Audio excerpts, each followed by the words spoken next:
Somali businesses housed here. We have an extraordinary entrepreneurs who have built amazing businesses. Karmel holds a special place in my heart, and I look forward to visiting every time I'm home. This is one of the places I recommend to visitors who come into our town because it showcases our vibrant Somali community. Karmel Mall is home to more than 100 small businesses, and the owners here have seen a significant decline in business since Trump's Operation Metro Surge began. Community members are afraid to go out as a result of the occupation in our city by ICE. Not only is the federal occupation hurting businesses, the president's reprehensible rhetoric has led right-wing grifters to show up here to terrorize our community. It is indefensible. Hurting small businesses is just the tip of the iceberg. Under the Trump administration's so-called Operation Metro Surge, constitutional rights are being trampled, families are being ripped apart, and fear is being weaponized to try to beat us into submission. Federal immigration agents are terrorizing our neighbors, stopping people of color, demanding papers, detaining U.S. citizens, and brutalizing Minnesotans in the name of public safety. But we know this is not about public safety or immigration enforcement. It is state-sanctioned violence and political retribution. What is unfolding in our state is not accidental. It is part of a coordinated effort to target Black and brown immigrant and Muslim communities through fear, racial profiling, and intimidation. This administration's immigration agenda is not about law enforcement. It is about making people feel they do not belong regardless of their citizen status or the law. But our communities shall not and will not be intimidated. In the face of violence, Minnesotans have organized, protected one another, and showed love instead of fear. Two incredible Minnesotans, Renee Good and Alex Preddy, were murdered for their willingness to stand up and protect their neighbors. Now our community is reeling from their murder that were entirely avoidable. No immigration enforcement agent should ever be allowed to act as a judge, jury, and executioner on our streets. That's right. We will continue to demand real accountability. I am grateful my colleagues who have shown immense moral clarity in this moment. I will end with this. We must all do more. Everyone here understands that. Voting no on DHS funding bill is the bare minimum.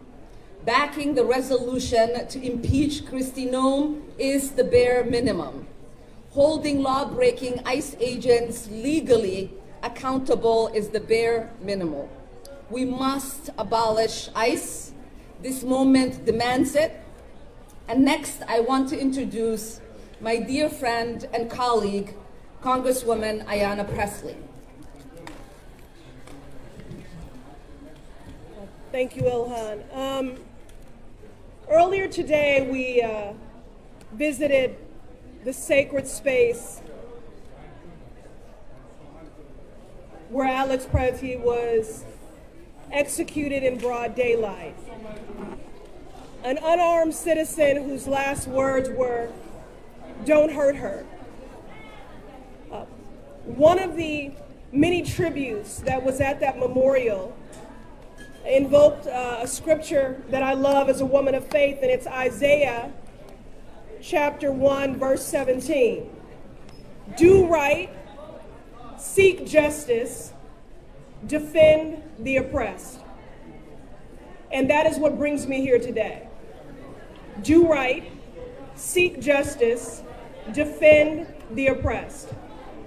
I'm here as a sister in solidarity with Congresswoman Omar, I'm so grateful for her courageous and steadfast leadership. I'm here in solidarity with Movement family, who I have been here many times shoulder to shoulder doing justice work alongside. I am here to bear witness. I'm here to listen.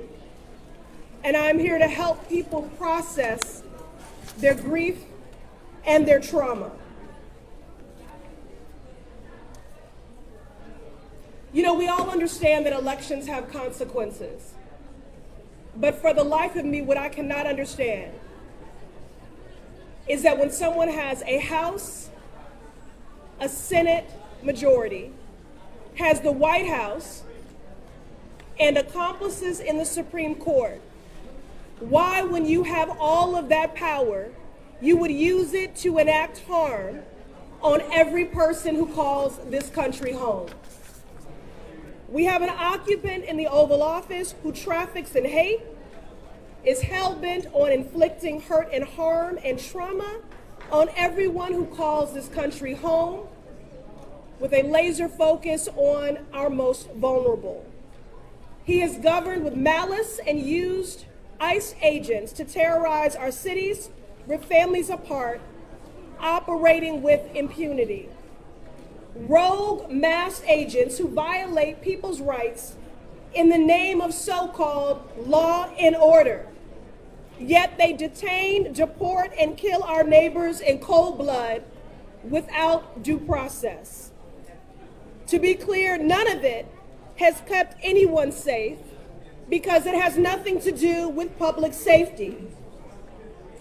Not in Minnesota, not in Massachusetts. It has everything to do with power, with control, with intimidation and oppression.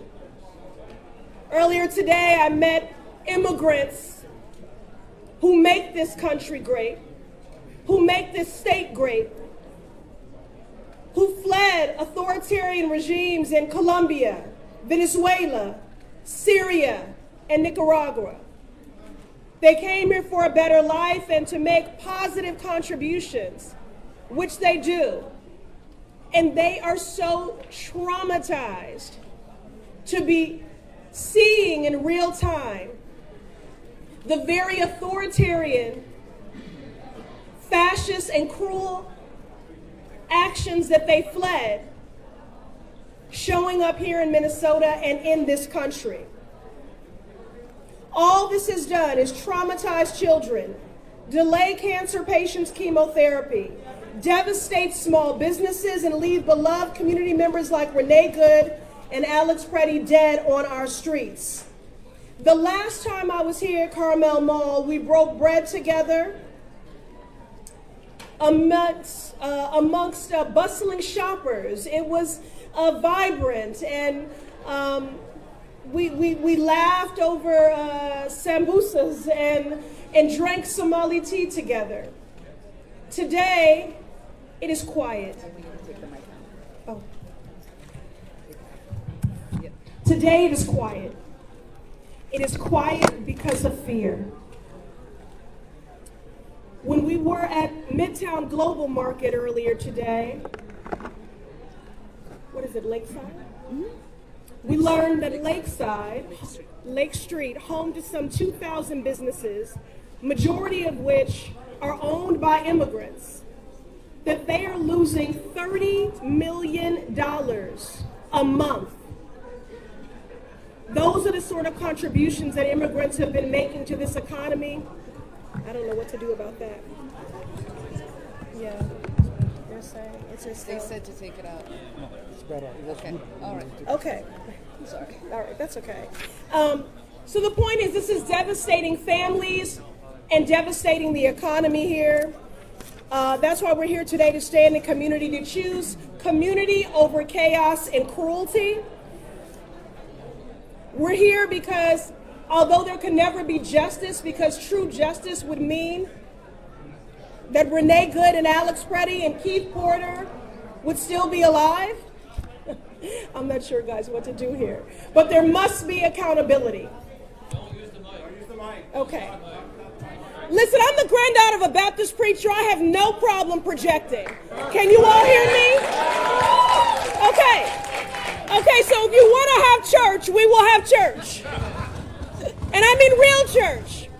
Not people who speak with a mouthful of scriptures, but walk with a heart full of hate. You know, it has been incredible to be here in community today with people who are every day choosing community over chaos and over cruelty. People who are fighting in defense of the true values of this country and in defense of our neighbors. This moment requires accountability. This week, the Senate will take up legislation to fund the Department of Homeland Security, which includes an additional $28 billion for ICE. We are calling on all senators, Democrat and Republican, to vote no, because Congress should not be funding this campaign of terror. And we can't stop there. The agents who brutalized and executed our neighbors cannot walk away freely. They must be held accountable for their crimes. That means passing my bill to end qualified immunity for federal law enforcement, including ICE agents. And it means impeaching Kristi Noem, who is as incompetent as she is dangerous. She is a dangerous cocktail of authority, bigotry, and incompetence, and she must be impeached. We need to abolish ICE and dismantle the systems of oppression that have gotten us to this point. So again, I thank my sister in service for her courageous leadership, for the invitation to return to Minnesota once again, to stand shoulder to shoulder with my movement family, to do right, to seek justice, and to defend the oppressed. Finally, I will say this. Donald Trump is a dictator. And the only way to beat a dictator is with defiance. I thank the people of Minnesota for your defiance in this moment, and I am here as your sister in solidarity. You know. Impossible. Thank you so much, Ayanna Pressley. The Congresswoman, as she said, has visited Minnesota multiple times, whether it was coming with the Congressional Black Caucus to see the opportunities that exist here in Minnesota for all of us, whether it was to come and to protect our beautiful Mississippi River and stand with the Native American community, and now being here to make sure that she's standing in solidarity with us. Next, I want to call on Minnesota State Senator Omar Fateh, who represents this district.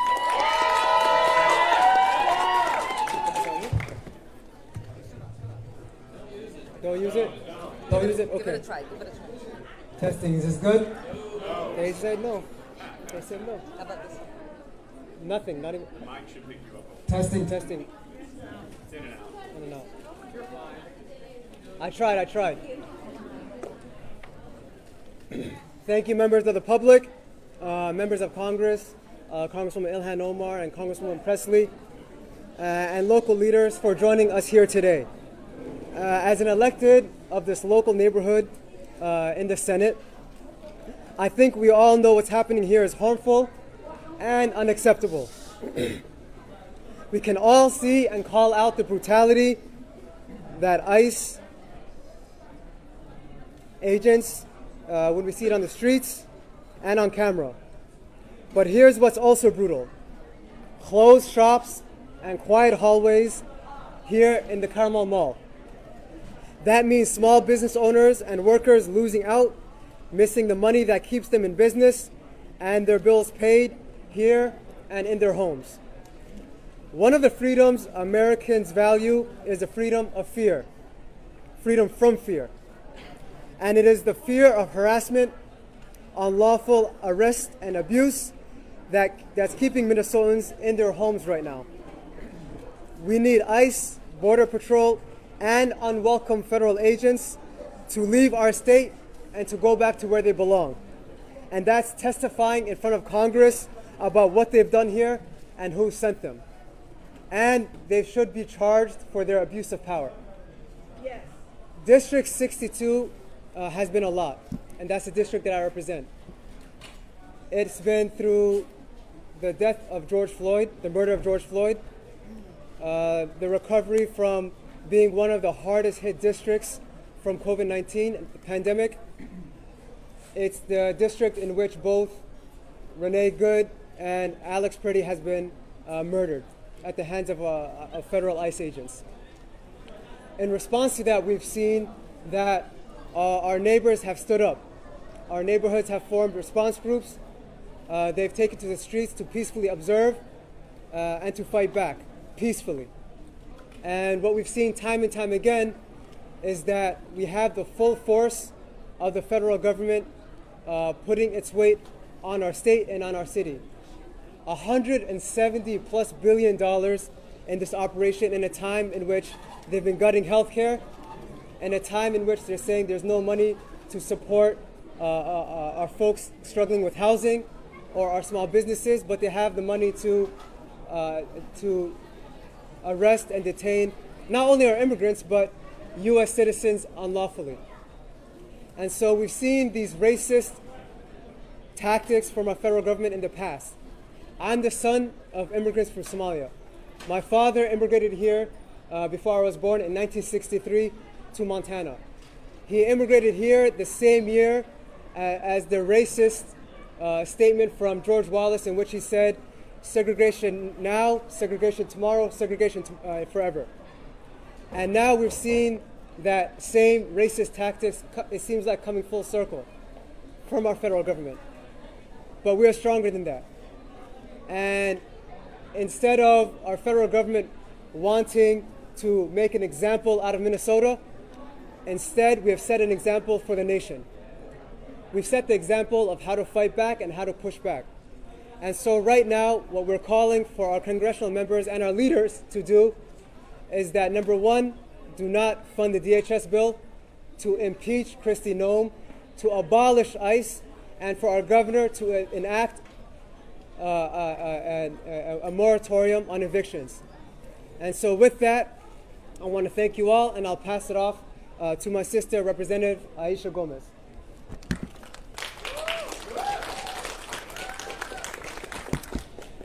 Good evening. My name is Aisha Gomez. I serve as the state representative for District 62A.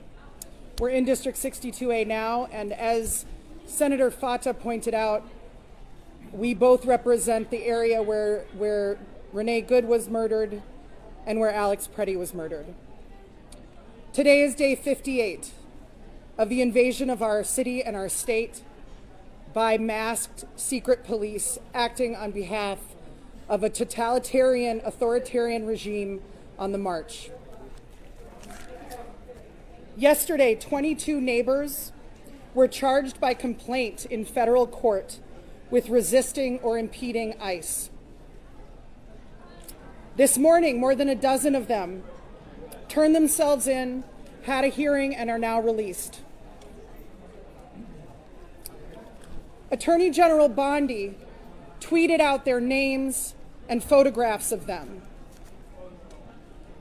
inviting vile right-wing harassment of these neighbors. We know what this is. This is an attempt by an administration that is losing the narrative war to smear our neighbors who are engaged in constitutionally protected activities and to intimidate the 100,000 plus Minnesotans who have showed up in negative 20-degree weather, who are showing up to defend their communities who are being disappeared off the streets of our state, and who are informing their neighbors, who are bearing witness and who are documenting the rampant abuses and violations of civil rights that happen literally every few minutes in our city.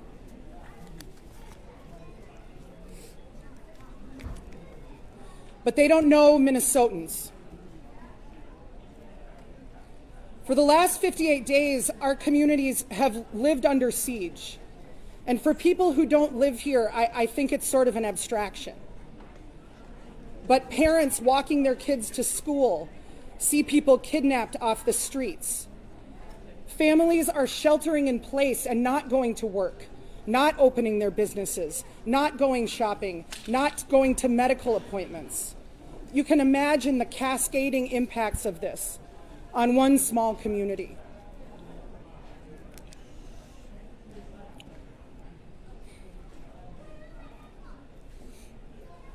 Minnesotans will not be intimidated. You cannot arrest all of us. You can come and try, but you are few and we are many. So I invite all Minnesotans on Friday at 8 a.m. to join community leaders, clergy, and those of us standing up to this incursion at the Whipple Federal Building to say to President Trump and Attorney General Bondi, if you want to take these 22, you have to come and take the other tens of thousands of us who are mobilized in this moment.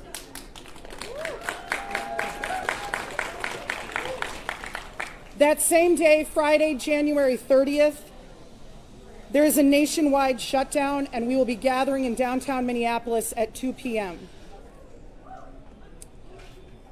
And finally, to our beautiful, resilient community of the South Side and of Minneapolis and of Minnesota.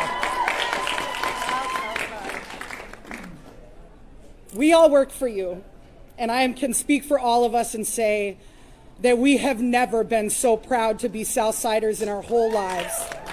We are showing the world what it means to stand up to Trump and Bondi and Nome and Bovino and any bully that they want to send our way, and to do so not with violence and with guns, but with whistles and with love and with care.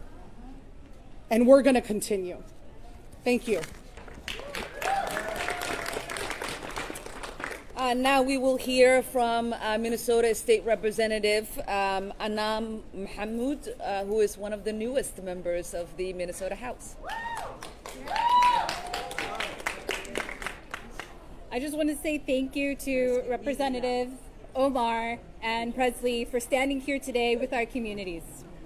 Speaking truth to federal outreach taking place right now is in itself an act of bravery. Look at what happened last night to our Congresswoman at a similar event. We cannot let this silence us right now in the face of injustice. Firstly, I want to recognize the lives of Renee Good and Alex Preddy. They put themselves between black and brown neighbors and unconstitutional attacks by ICE. I stand with our observers, our immigrant communities, and we condemn state violence. What we see taking place in Minneapolis, in our districts, across the metro, and at the nation at the hands of ICE is not okay. It is cruel, unconstitutional, and politically motivated. While Bovino may be gone, we all know the work of ICE to tear our communities apart and strike fear is very much still with us and happening as we speak. This work has not slowed. Right now, I see neighbors who are terrified to leave their homes, and families who are sick about loved ones who didn't come home, only to learn of them a few days later in El Paso, in an ICE detention center. While we look at every avenue as elected officials, both locally and federally, to protect our neighbors, I know that we right now, one of the most important tools being against the federal government to the table is the court of public opinion. When the polls flip, Trump begins to worry. Our activated neighbors protesting, observing, and doing mutual aid work right now are so important in making sure the nation sees what is taking place and that the federal government is held at some level of account, and we are protecting those at risk in our communities. May one ask is that you don't lose hope right now. Continue to speak truth about the injustice at every opportunity, and that you remain active in this fight. I'll be standing with all of you. And lastly, we will hear from City Council woman Aisha Chaktai, who represents Ward 10, where we are at. Thank you. Good afternoon. My name is Aisha Chugtai. I live in the Whittier neighborhood. I'm a Southsider, just 5 blocks away from the site where Alex Peretti was executed in broad daylight on Saturday morning. I want to tell you a little bit about this neighborhood. Whittier, we affectionately call the International Neighborhood. This is home to one of the youngest communities in our state. The largest census tract of children under the age of 18 live in this neighborhood. We are home to a 90% renter community where a large number of families are cost burdened. We are home here in Karmel Mall, which is the largest cultural mall in the state, where 100 plus businesses serve our community every day. Minneapolis, South Minneapolis, is going through an unspeakable crisis right now. And as we are seeing masked agents of chaos, murderers and child kidnappers come into our community and occupy us and steal and abduct our beloved neighbors, hundreds and hundreds of you are stepping up, and you are getting your whistles and you're getting trained, and you're showing up every day to make sure that not one more family gets taken from us. Not one more family gets stolen from us. In this moment, thousands of families in the Twin Cities and across our state are sheltering at home because the choice in front of them is whether they're going to lose their life or they're going to lose their home come Sunday, February 1st. There are 2 things every single person can do right now. First, you can organize. If you don't live in Minneapolis, if you are not under occupation right now, people like Tom Homan and Kristi Noem are not going to stop here. They may be coming to your city next. You need to get organized. Get to know your neighbors. Figure out how you are going to keep families together. This is the most important task in front of us right now. The second thing every person can do is join Southsiders in calling our governor, Tim Walz, former vice presidential candidate, to enact an eviction moratorium right now to help keep families together, help keep families in their homes. I'm really grateful to Congresswoman Omar and Congresswoman Presley for their work in Washington to rein in this out-of-control, murderous regime. And I want to thank all of you for being here today. Thank you. Thank you, Aisha. And with that, we will take a few questions. Congresswoman, Hey, whoa. what is your message? We'll call on Tom. Congressman Omar, any concern about doing events like this? Any fear after what happened to you last night at Tom Homan? Well, I think my presence here should tell you that the fear and intimidation doesn't work on me.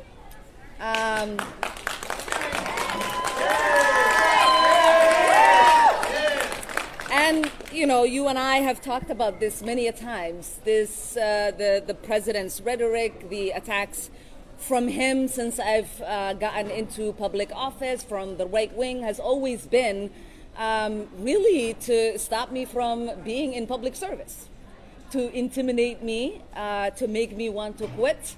And my only message is it hasn't worked thus far, and it's not going to work in the future.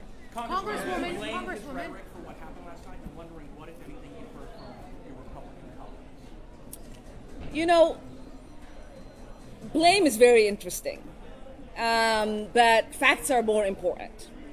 And what the facts have shown since I've gotten into elected office is that every time the President of the United States has chosen to use hateful rhetoric to talk about me and the community that I represent, my death threats skyrocket. For 4 years, when he was in office, The first 2 years, I was state rep. And the last 2 years, I was a member of Congress. It was maybe my second or third week when he started attacking me. I became a freshman who nobody should have actually known I existed because I wielded no power, to having the most death threats of any member of Congress. To the point where I had to have 6 Capitol Police officers providing 24-hour detail to me and my family. He left office. Well, he was defeated. And Biden got elected. And for 4 years, it almost plummeted. Then he came back into office, and he reassumed his vitriol. And now, my death threats are the highest of the members of Congress. And last night, the man that attacked me was specifically upset that Trump's order to deport Somalis was not yielding enough deportations of Somalis. So he wanted to come get the person he thought was protecting the Somalis. Well, we are protected by the Constitution. Sorry to tell you the truth. We are protected by the Constitution. And so I do believe that the facts of the situation are that I wouldn't be where I am at today, having to pay for security, having the government to think about providing me security if Donald Trump wasn't in office and if he wasn't so obsessed with me. It is ironic that just last night he was on stage moments before I was attacked talking about me. And then when asked about my attack, he said, I don't think about her. Does he not remember? Is he suffering from dementia? How do you spend 20, 30 minutes on stage obsessing over me by name multiple times, and then moments later say, Ilhaan Omar, I don't think about her. So hopefully that answers your question. We'll take one more question. We'll take one more question from the Somali reporters here. Last night, what happened was shocked to us. You're not going to ask it in Somali? Okay. And xalay waxaan ku dhacay arrin weerar lagu soo qaaday. Anigu meesha ayaan fadhiyey. Ninkaasi feerka aad u sii leexisay. Marka dagaal ma baratay masee ahayd. Well, Liban ani adu asnaqaana. And inta dad oo Somali yaqaano way og yihiin dagaalka inaan ku fiicanahay. And way og yihiin haddee gabdhaha Soomaalida oo wiilal walaalo la soo koro inay barteen sidii qof la iskaga dhiciyo. Marka waxaan leeyahay haddii uusan security-gayga ninkaas dhulka ula dhici lahayn gacanteeda way gaari lahayd. Marka nasiib uu leeyahay in ay iga celiyeen. Yeah? Okay, thank you everyone. Have a good night.